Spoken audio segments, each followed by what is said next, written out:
Welcome back to Catch Some Soulshine, and today I am with my amazing friend, Jo Davis.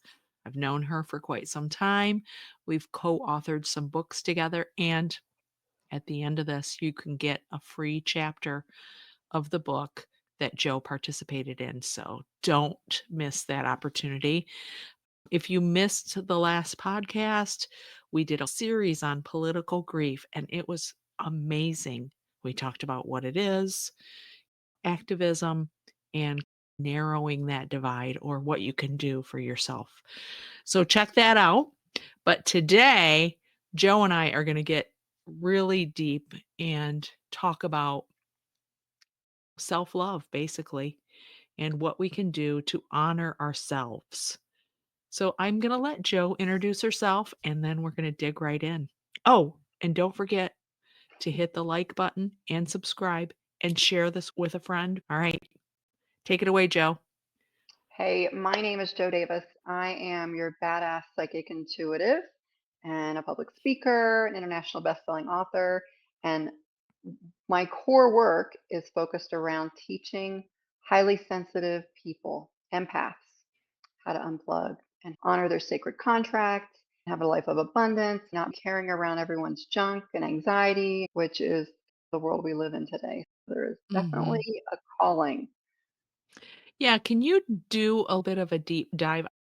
I know what an empath is. I fall into that category, but not everybody understands exactly what that means.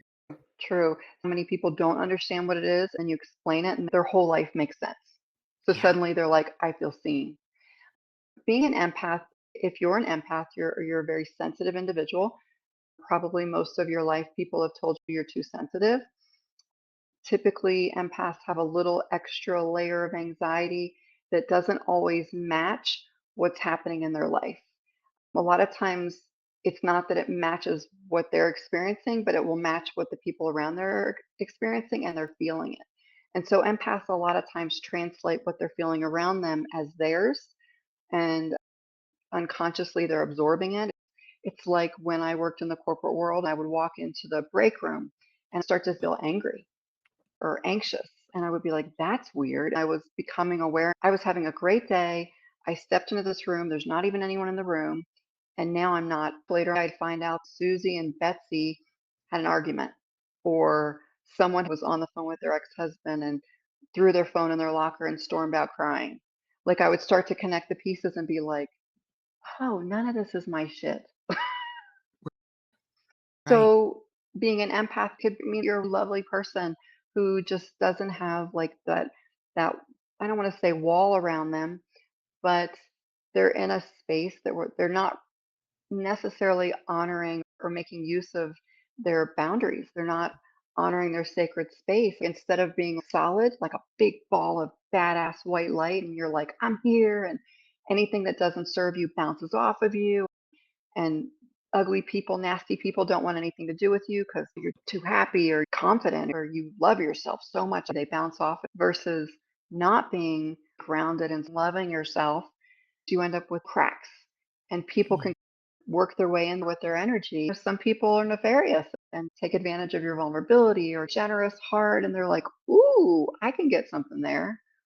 And then Mhm. sometimes there are people that are not nefarious. They're just people that have big feelings and you're feeling their stuff. A lot of people, I look at the medical field, and my mom was a nurse.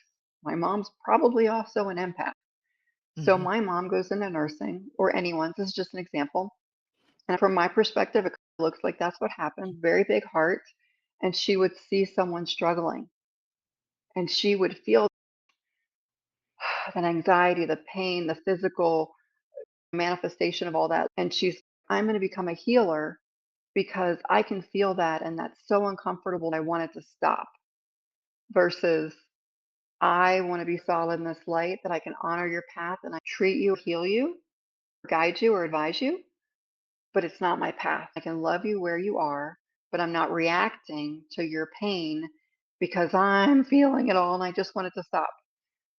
Sometimes people jump into the medical field as an extension of, instead of, they're like skipping, it's like Yeah. bypassing. I And have an that we, example of that. Similar but different. mm, After Bradley passed away, I'm a nurse, but I've always been heavily involved in the recovery community, and that pain that I was feeling was just Mm. so tremendously heavy that I threw now I believe in service work, but I threw my entire being into service work. I did that for quite some time, hours upon hours of volunteering, phone calls in the middle of the night, and it took a while. I got to a place where I was like, "I've done enough, and now it's time to let go." Do I still volunteer? Yes, but it doesn't control me anymore. And I think that's a prime example of how we can, as empathetic people, get so wrapped up in trying to fix the world, everything. And look at what's going on in our world now. You can get so caught up in that you lose yourself. How do you help people with boundary setting and Well, turning inward and Dawn, it's a beautiful thing to go through an experience like what you're describing and it not break us. yeah. Empaths are badass, resourceful, warrior. Gosh, especially women, we're like something. There's something there about that divine feminine. When you're talking about things going on in the world right now, especially politically, and I know that you've been doing some podcasts with Mama Kate. If you guys are curious, go listen while you're walking around your neighborhood, honoring your health and wellness. Fill your heart with something positive, helpful tools. But in this season, it's as simple as go check on your neighbor. Turn off the TV for a minute, go check on your neighbor. If you don't know your neighbor's names, you have no business carrying a picket sign. Go check on your neighbor first. There's something about being a few feet down the street that you can make an instant difference. And you're not, we can go do the big things, absolutely. But we can't go pick it every day. Most of us have jobs. Every day, we can check on our elderly neighbors. We can bring leftovers to the retired single widow 4 doors down spontaneously. There's such little things that we can do that make a huge effect on the planet that aren't buying a plane ticket and going to DC. Yeah. So when people get on a tear at a restaurant and they're with a group of friends and they're honoring their space together and then they go down the political rabbit hole, if I'm sitting at that table, I'm going to say, do you know your neighbor's name? But go check on your neighbor because it can be a feeling of frustration and aggravation because you sometimes don't feel like you're making a difference. Mhm. And even during COVID, people wanted to go the political direction. Do you know your neighbors? Are you on a chain? Who cares about their politics? Mhm. Do you know your neighbors? Are you going to the grocery store? Do they need toilet paper? And so that was a healing thing for me. So as an empath, there's tons of tools that we can use to stay in the light. When I say light, I'm just talking about you can call it anything you want, your higher power, your generational ancestors, you can call it God, you can call it anything, it doesn't matter. Yeah. But there's hacks of imagining you're in this light and it's just impenetrable and it's so bright that it's inspiring the world. And everything that's coming to you, every idea, thought, everything on TV, social media, the phone rings and you look at the caller ID, you get an email, you're supposed to respond. Sit with it, sit in that light, and say to yourself, does this honor my soul? Does interacting in this way feel good? Am I well enough to interact? Am I well enough to volunteer? Have I been eating well? Have I been sleeping well? Have I been loving myself madly and honoring my sacred space? I've done that work. So now I have the audacity to make a difference because I think a lot of times as empaths, we're getting the all of that feedback and all of that energy and all those feelings from the world around us that we're lost. Mhm. We're not in a solid space. I know a lady that, and this happens to people, I'm sure, more often than we realize, but she lost someone that she loved and she was grieving and she took a grief share class Instead of moving through her grief and honoring her grief and loving herself madly, she started teaching the class because she had survivor's guilt. So, like, when I'm talking about like how we honor ourselves as empaths, we want the pain around us to stop, not because we love people so big. Yes, we love people big. We have big hearts, Yeah. but because we want it to stop because it's infiltrating us and we think it's ours. Yeah. I think Does that this is just absolutely fascinating, and my grief oh, history, and it's been so much, and then I started creating this grief recovery program, and I was stalling for some time because 'cause I'm like, am I ready? Am I I okay? love Is that.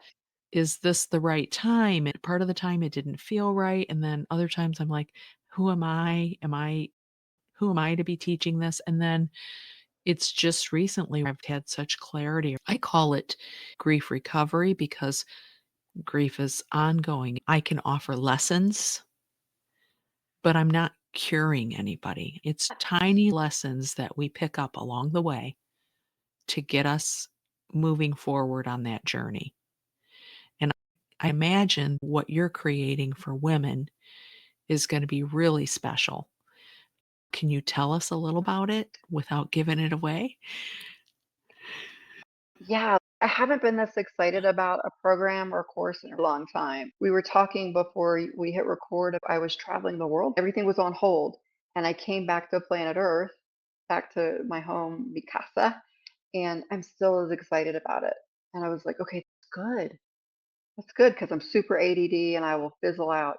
So I usually try to have lots of short projects. And I imagine majority of the world has the same issue where they're like, I want a short, bite-sized experiences. The course is called Unfuckwithable, the Radical Self-Love Revolution. And it's about the world around you can't toy with you. It can't manipulate you, hijack your joy. You're strong in the space of love and fierce self-confidence and that space of radical self-love. That's how you love others. If you're Mhm. not doing it for yourself first,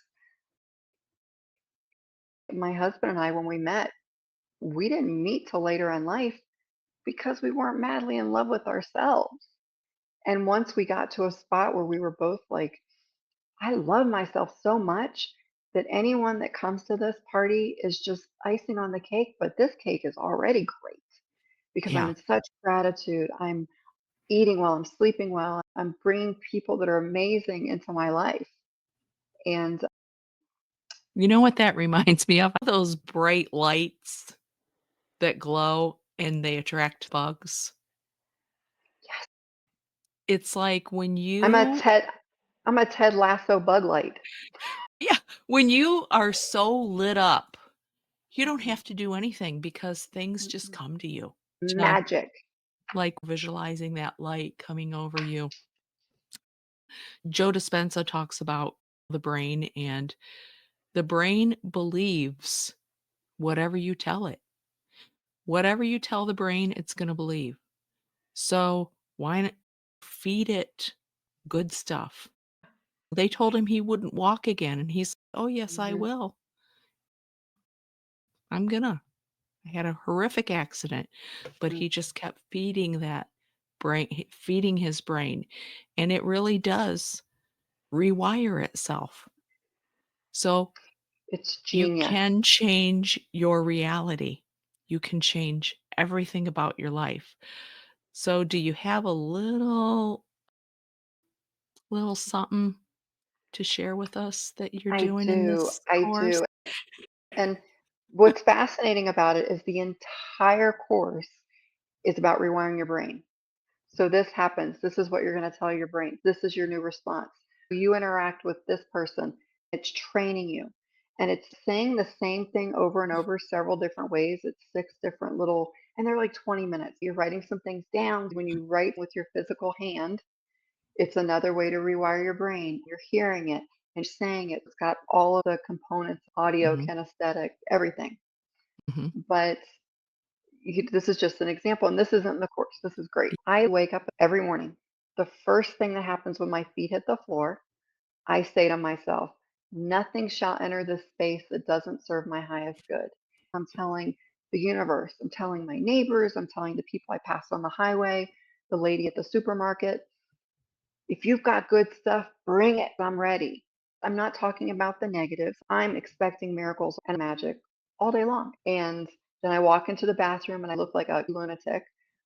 When I put my hair up in a clippy and I take it down in the morning, do you remember the cruise ship from like the Love Boat that had the woman and her hair was like this?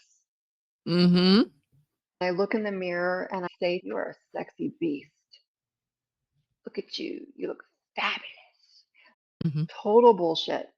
But I can giggle about it. Part of my brain is, oh, look at that gratitude. And it sets me into this instant first thing in the morning frequency of gratitude.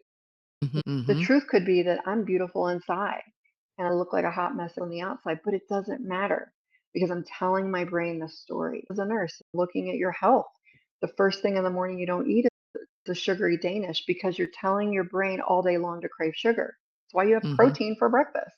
Same thing with your brain. You're telling it how your day is going to go.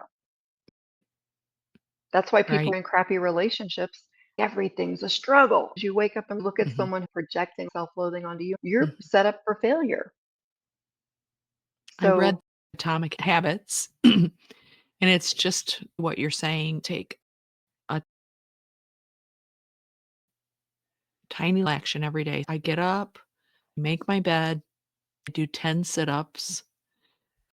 I read my affirmation on the back of my artwork. Then I write 6 things I'm grateful for every single day at the top of my journal page.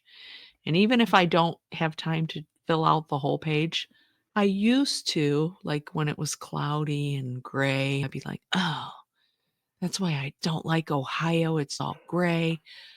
But the other day I was driving somewhere and I looked in the sky and you could see these really cool shapes around the clouds.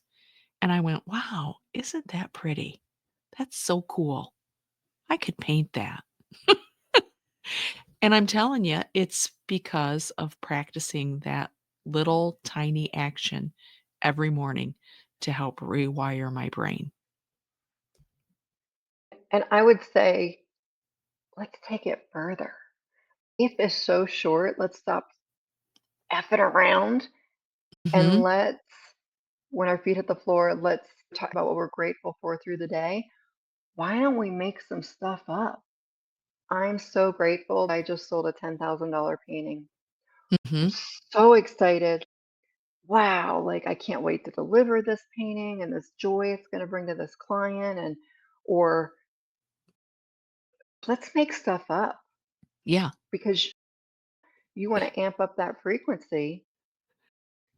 I used to say, I'm gonna be a speaker and change people's concept of grief. I had an old college friend, just out of the blue. She runs this library grant in Southern Ohio. She called me up and I'm doing 2 speeches. I'm participating in this art festival, which I've never done before, and I'm gonna talk about grief and creativity and how that helps. It really works. If you dream it and you believe it, it happens. With your program, you're zoning in on how we have all these things going on. You went on this fabulous vacation, and a small part of you was like, maybe I should be doing this, maybe I should be Mhm. doing that. But no, you're honoring your sacred self. What does that feel like? And how can you help people do that better? It was really funny because when we were talking, I was like, wow, this was a personal growth thing for me. I had an incomplete project. I didn't get it done in time. And I was like, okay, I can beat myself up or I can be really proud of myself that I got as much done as I did. And then I had to go, oh, these people that believe in me, this organization, this media PR company that's supporting and cheering us on very loudly, they're like high hopes for us. And it was a whole mind game of who is it more important to disappoint? This is a lesson in being unfuckwithable, not letting things around me that are make believe mess me up to not Mhm. be able to enjoy this once in a life vacation, like once in a life trip, once in a lifetime. And I had to stop and go, oh, disappointing myself is the most important. Am I disappointed in myself? I'm a little disappointed because I bit off more than I could chew and I overestimated the amount of time I had, but I got this huge portion done and I should sit with that. I should pause. I should be really proud of myself for a minute. And it was one of those things that not the whole world couldn't see this accomplishment, but I knew. And I was like, Mhm. okay, that's where I need to go. That feels good. And then Mhm. I was like, okay, courage to disappoint others, the courage to be disliked. I will preach that book till on my deathbed. Everybody needs to read that book. But I had to go, okay, the courage to disappoint others, to do what's best for me. I said, what are my regrets going to be if I work on this trip? I'm going to regret that. If my boys who hadn't been under the same roof together with me in years come to stay and I'm working, I'm going to regret that. I don't want that ghost of regret on my deathbed. And I had to really sit with it and go, if people really love me and believe in me, they're going to love me and believe in me after this 6-week hiatus. Mhm. They're not going to give up on me. And that's I not my think lesson. That's I think theirs. it's really important that you mentioned what you think about when it's your last bit of time on earth, and they've interviewed people in hospice. What do you regret? Yes. What do you regret? They never talk about the business. They never talk No. about their life accomplishments. They talk about, you know, Family, friends, family, sacred space. relationships, Yes. adventures with people you love madly, Right. memories. Nobody Yes. cares about the other stuff. That's a huge lesson.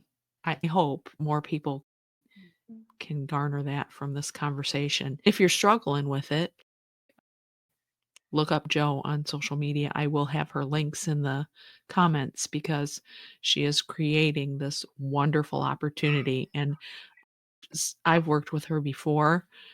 When she says she's a badass intuitive, she means it. She is.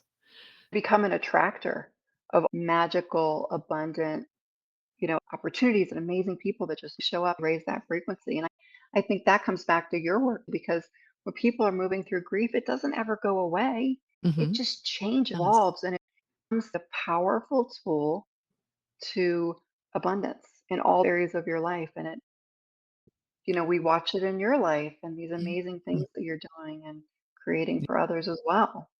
I've never really considered it a gift. But when I look at it, it did become a great gift for me because it allowed me to have more compassion, more connection with other people, empathy. We Um, would have never met. no, Look no. at all the people in your life that think like you're amazing and are just like, how do you need support? Where do you need me? What are you working on? They're Mhm. cheering you on, sending you love notes, and the ripple effect of that and the Yeah. abundance of love it's brought into your life. It's wow. That would have never happened. Mhm. So if you're out there struggling with something right now, you have a dream, you're not sure how to fulfill it, please follow Joe.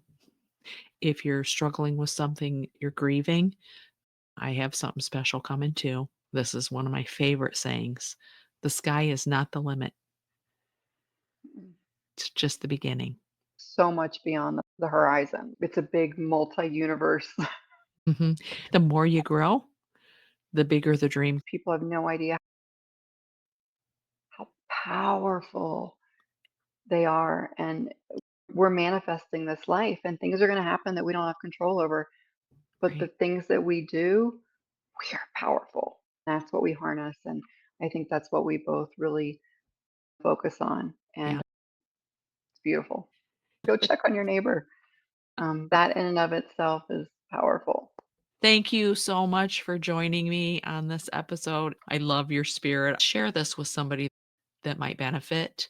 Check out the comments for Joe's social media and a free chapter in the book she co authored. See you next week on Catch Some Soulshine.